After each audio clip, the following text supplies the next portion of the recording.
All right, welcome back. Today, we're going to talk about a feeling that, well, it seems like almost everyone is having. That feeling of change anxiety. We're going to get into why we feel this way, and more importantly, what we can actually do about it. So let me ask you this. Does it ever feel like the world is just moving too fast? Like you just want to hit a pause button for a minute. If you're nodding right now, trust me, you are in very, very good company. It's a super common feeling. There's actually a name for this. It's called change fatigue. It's that deep mental exhaustion that comes from the world constantly shifting under our feet. New technology, new social rules, a news cycle that never, ever sleeps. It really is like being mentally out of breath all the time, just from trying to keep up. So, what's really going on here? Why does it feel like this? Let's dig a little deeper and get to the roots of this anxiety. Okay, here's the most important thing to get right away. This is not some kind of personal weakness. Not at all. As humans, we are hardwired to look for stability. We need things to be predictable to feel safe. And the modern world, it challenges that core need pretty much every single day. I think this quote just nails the feeling perfectly. A leaf caught in the wind. That's it, right? That sense of just being tossed around with no real say in where you're going. That feeling of powerlessness is a huge, huge driver of anxiety. And look, it's not just one thing causing this. It's more like a perfect storm.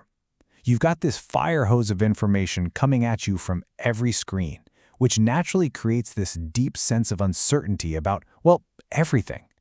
Then there's the mental drain of having to constantly learn new apps, new systems, new ways of doing things. That all leads to feeling like you've lost control. And this is all happening while we're scrolling past the perfect lives on social media and maybe feeling less genuinely connected to people in the real world. You can see how it all just snowballs. Okay, so that's the problem. And I know it can sound like a lot, but here is the good news, and this is the most important part of this whole explainer. We are not powerless. So let's shift gears now and talk about the tools we can use to build our own sense of stability. Honestly, just understanding what's going on is a huge step. When you can put a name to this feeling, you take away some of its power. But the real change happens with what we do next. So I'm going to say it again. You are absolutely not powerless here. So, what's the game plan? It really comes down to 4 key strategies. We're going to talk about setting boundaries with information, practicing a little mindfulness, building up your resilience, and finally, the power of simplifying your life and connecting with others. Let's get into it. First up, those information boundaries. This one starts with a really crucial mindset shift. We have to let go of this idea that we need to know everything. It's impossible, it's overwhelming, and it's a direct path to anxiety. The real power move is to shift your goal to knowing just enough. Enough to be informed, enough to make good decisions. That's empowering. That leads to focus. Okay, our second tool is mindfulness. And please don't let that word scare you. It's not about sitting on a pillow for an hour, unless you want to. It's simply about anchoring yourself in the present. It can be as simple as just focusing on what's right in front of you, the things you can actually control, or taking 5 deep breaths when you feel overwhelmed, or maybe just savoring your cup of coffee instead of scrolling on your phone. Even spending 2 minutes writing down a few things you're grateful for can literally start to rewire your brain to look for the positive. This leads us right into our third strategy, which is resilience. And this metaphor says it all. You can't stop the waves of change in the world. Trying to do that is just exhausting and, well, impossible.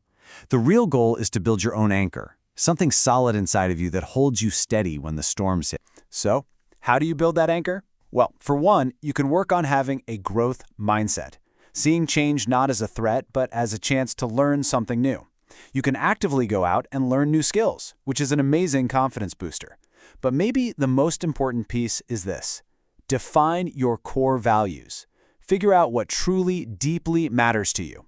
Those values, that is your anchor. It's your internal compass that keeps you pointed in the right direction, no matter how wild the world gets. And our final strategy, simplify and connect.